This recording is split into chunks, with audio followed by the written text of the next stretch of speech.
అమ్మ ఎలా అనిపిస్తుంది మహానాడుకు వచ్చారు, పైనేమో తలకేమో కండువ కూడా కట్టుకున్నారు. అంతే, మాకు అదంటే ఇష్టం. పసుపు అంటే అంత ఇష్టమా? అంటే ఇష్టము, చంద్రన్ అంటే ఇష్టము, లోకేష్ అంటే ఇష్టము. కారణం ఏంటి? ఇష్టం ఉండడానికి కూడా ఒక కారణం ఉంటుంది. మనకి ఏమైనా చేశారా, మనం ఏమైనా లబ్ధి పొందామా? కారణం అంటే మనకు ఏం చేస్తాడా లేదా కాదు, ప్రజలని ఎంత అన్యోన్యతగా చూస్తాడా అదే కావాలి మనకి. మనకు చేస్తాడా లేదా అది అవుట్ ఆఫ్, ప్రజలకు ఏం చేస్తున్నాడా అది దానికి మనం సంతోషపడాల. మనం చేస్తా ఉండేదే ప్రజల కోసం, ప్రజాసేవ. మాకైతే ఏమీ కావాలని కోరుకోలే. మీకు మంచి జరగకపోయినా పర్లేదు, ప్రజలకు జరగాలి. ప్రజలకి న్యాయం జరగల. అంటే తెలుగుదేశం పార్టీలో జరుగుతుందా ప్రజలకు మంచి? జరుగుతుంది, జరగాలనే కదా మేము అడుగుతున్నాం. మా చంద్రబాబు కూడా జరుపు అని అడుగుతున్నాం, మేము కూడా కోరుకుంటున్నాం. ఎందుకంటే ఇప్పుడు వాళ్ళు చేసినట్లు మనం చేస్తే వాళ్ళకు మనకు ఏం తేడా ఉండదు కదా, అది వద్దు. ప్రజలకు అన్యోన్యతగా ఉండేదట్లా చూడాలి, అదే మేము కోరుకుంటాం లేడీస్, అంతే. ఇప్పుడు లోకేష్ గారికి పార్టీ పగ్గాలు ఇస్తారంట, బాగానే చేయగలుగుతాడా లోకేష్? ఇస్తారు కూడా, ఆయన పట్టుకుంటాడు కూడా. ఆయన తరపున మేము కూడా పగ్గాలు పట్టుకుంటే రెడీగా ఉంటాం.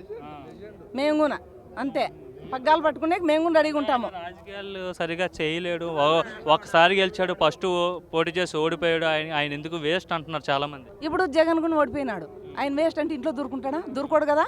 వస్తారు, ఎవరైనా ముందరికి వస్తారు, చేస్తారు, గెలసాలని సంకల్పం ఒకటి ఉండాలంతే. ఎవరో ఏదో అనుకుంటారు, కుక్క మురిగింది, ఆ కుక్కతో మనకు పోలే అవసరంలే. మనం చెయ్యాలా, మనం గెలిచాలా అనే సంకల్పం ఒకటి ఉంటే పసుపు జెండా అని ఎవరు ఆపలేరు, అంతే. అంటే రాయలసీమలో అంటే మీరు కాకపోవచ్చు, మీరంటే తెలుగుదేశం వాళ్ళు కాబట్టి నో ప్రాబ్లం. మిగతా రాయలసీమలో మహిళలంతా కూడా అయ్యో మా జగనన్నను గెలిపించుకుంటే బాగుండేదే, రేపు పొద్దున్న ఎన్నికలు వస్తే మా జగనన్నే గెలిపించుకుంటాం అనుకుంటున్నారంట. రాయలసీమలో జగనన్నను గెలిపించుకుందాము అంటే చంద్రన్నకి 135 సీట్లు ఎలా వస్తాయి? వచ్చినాయి కదా. మరి అతన్ని గెలిపించుకుందామని ఎవరు అనుకుంటారు? అనుకోరు. నో.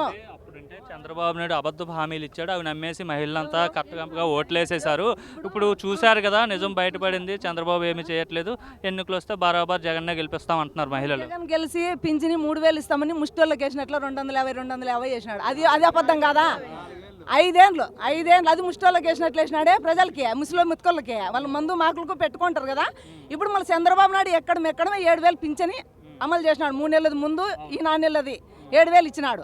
ఆ ఏయాంలో ఎవరికన్నా కానీ 3000 ఒకటేసారి ఇచ్చినాడేమో. మీరు ఎవరినన్నా కానీ జగన్ మనుషులు ఉంటారు కదా, వాళ్ళని కనుక్కొని చెప్పండి. అంటే ఆయన అయితే ఉదయాన్నే 6 గంటకి 1వ తారీఖున ఇచ్చేసేవాడు, ఇస్తున్నారు ఇప్పుడు ఈ ప్రభుత్వంలో. మేము ఇస్తున్నాం, మేమే. వాలంటీర్లు లేరు కదమ్మా. వాళ్ళంటి సార్లు పిలుచుకొని మేము కార్యకర్తలు వెళ్ళి అక్కడికి ఇంటింటికి వెళ్ళి మేము అమలు చేస్తున్నాం పింఛన్, అంతే.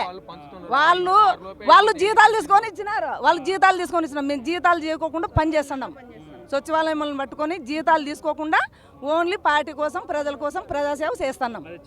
జగన్మోహన్ రెడ్డి అంటున్నాడు చంద్రబాబు పెట్టిన సూపర్ 6 పథకాలు ఇంకా గాలికి వదిలేసినట్టే, అవి ఇవ్వడు అంటున్నాడు ఆయన. ఇప్పుడు ఆయన అన్నాడు, ఆయన వదిలేసినాడు, అందుకే ఆయన కాదు సిచ్యువేషన్. మా చంద్రబాబు అన్న అట్లా వదిలేడు.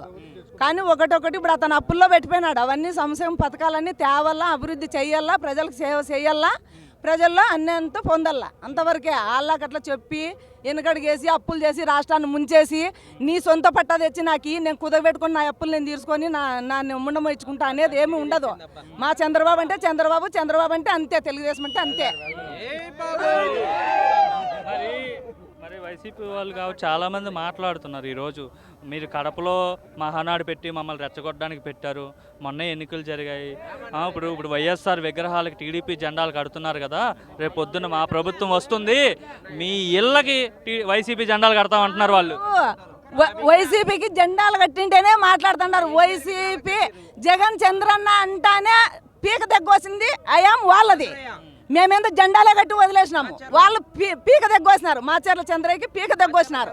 మరి అది ఏమాత్రం అది న్యాయమన్నామా? ఇది ఏదో ముష్టి జెండాలు అనుకో, నీ తలకాయకి జెండాలు చుట్టినాం, అది వేరే. ఇప్పుడు మాకి చంద్రన్న తెచ్చిస్తాడా? జెండాలు పీకేస్తాము. రేపొద్దున మీ ఇళ్ళకి కడతారంట వైసీపీ జెండా. కట్టమన్న వాడు మొగోడైతే వచ్చి అప్పుడు చూస్తాం మేము, మా ఇంట్లో జెండాలు కట్టాలా, అప్పుడు చూస్తాం మేము కూడా. ఆయన ములాజు ఎవరిని వదిలిపెట్టము, పేర్లు రాసుకుంటున్నాం, సినిమా చూపిస్తాం అంటున్నారు. కాదు, మా పేర్లు మేమే చెప్తాము, నువ్వు రాసుకోవద్దు. మా పేరు మేమే చెప్తాము. రా వచ్చి రాసుకో, ఏం చేస్తావు చూద్దాము. చంద్రానికి పీక దగ్గొచ్చినట్లు అట్లనే పీక దగ్గొస్తావు అంతే, అంతకుమించి ఏం చేయలేవు. భయం లేదమ్మా మీకు? అంత సీనే లేదు.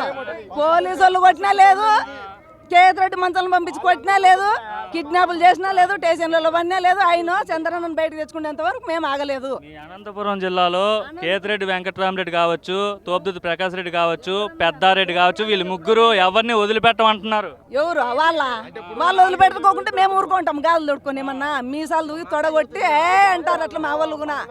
అంతే నోములాజు అంతే, ఏం చేసేదేముండదు వాళ్ళు మమ్మల్ని.